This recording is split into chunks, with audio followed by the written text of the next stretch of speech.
Good morning, students.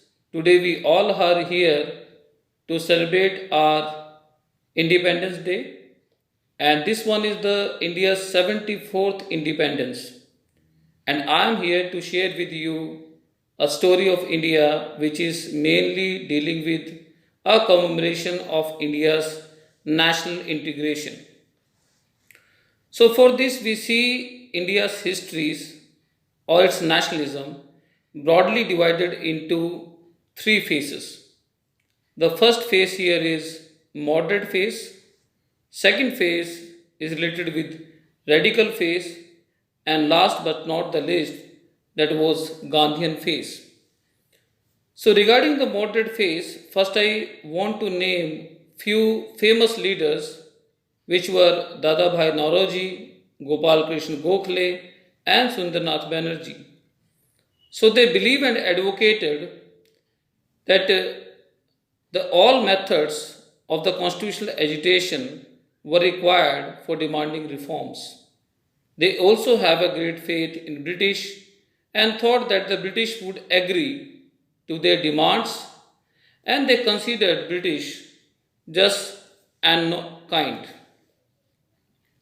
Now we see radical phase that the aggressive nationalist basically few leaders like Lala Lajpat Rai, Bal Gangadhar Tilak, Bipin Chandra Pal and Aurobindo Ghosh, they completely have no any faith in the British rule.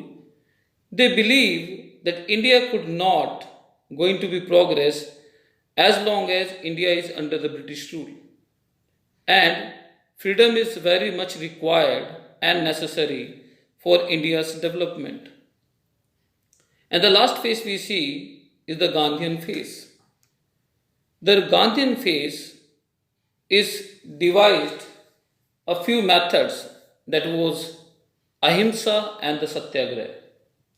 And according to him, these two were mainly required to get freedom from the slavery of the Britishers. He also converted the Indian freedom struggle into a mass movement. So here you can also see in Gandhian phase that Gandhiji has played a very important role to give us liberty from the Britishers.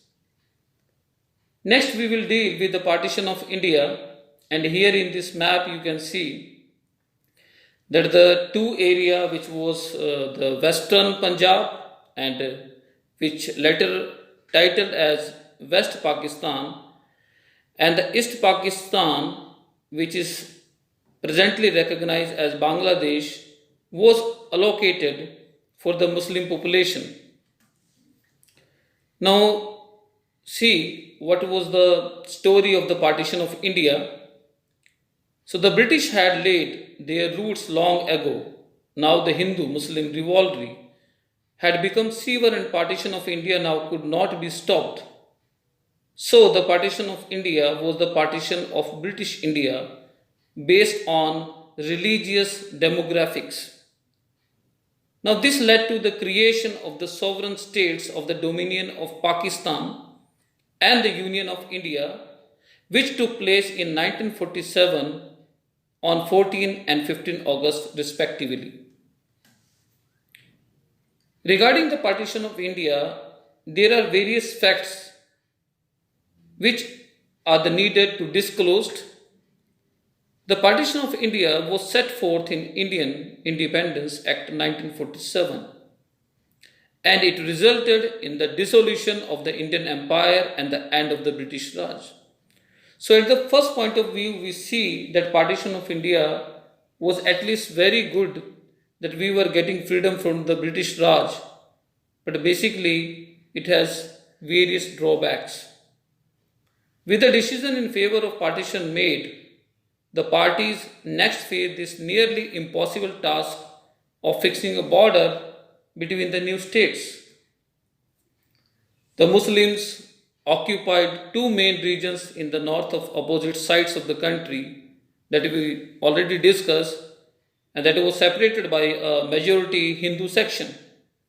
So basically there is also a meaning that Muhammad Ali Jinnah and Muslim League Party, they were basically scared that when India is going to be liberated, will they get their participation?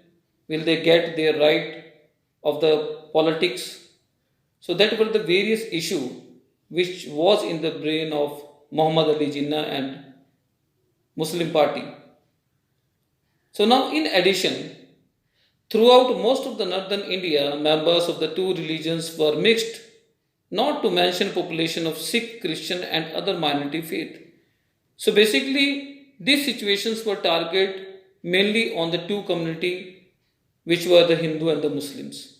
And rest of the religious community, those who were Sikh, Christians and other minority faith, they were totally denied. The Sikh campaigned for a nation of their own, but their appeal was denied basically. They were also fighting to get a separate Punjab from the others like the Pakistan, but their plea was denied by the Indian National Congress. Now on August 14, 1947, the Islamic Republic of Pakistan, it was created. Now we will deal with the topic integration of the Indian states. So after the independence, there was a great big task in front of the Indian government, that how to accumulate all the divided India, which was called the princely states, into a whole nation. So for this we need to go back to the history of India. So we see back in 1947, India had finally gained hard fought independence but brought partition, communal rights and a refugee crisis with its own trains. Now along with all these issues, India's new government found the integration of more than 500 princely states a tough nut to crack. It was really very much impossible, but this was being done. Realizing the need to get these 500 odd chiefdoms to accede to India before the day of independence.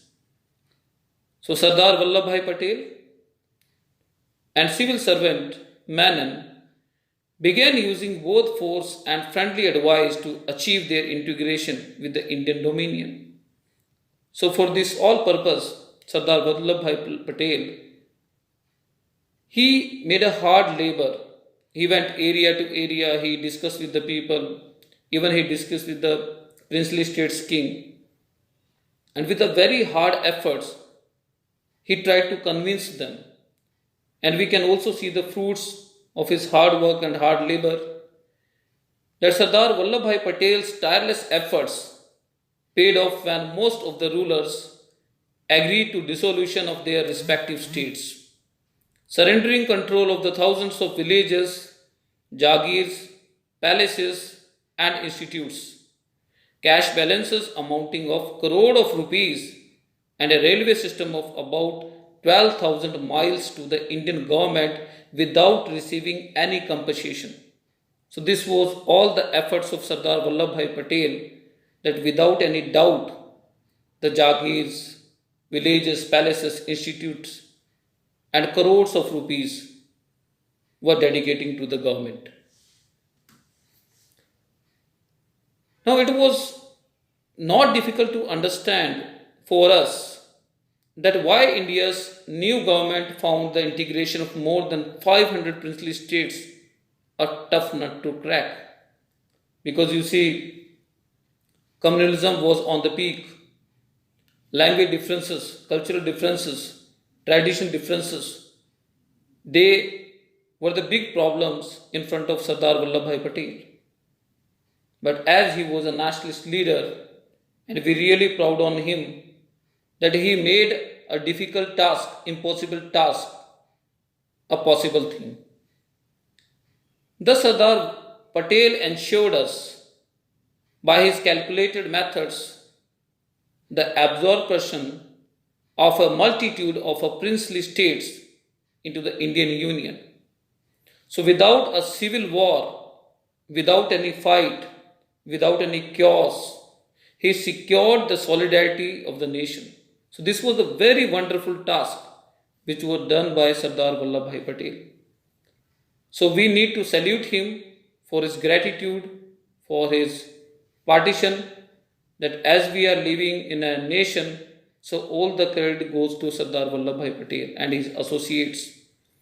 So lastly, I will say, वतन पर जो फिदा होगा, अमर वो नौजवान होगा, रहेगी जब तलक दुनिया ये, अफसाना बयान होगा. So I congratulate you all on the 15th August and I wish you all the happy Independence Day. Thank you.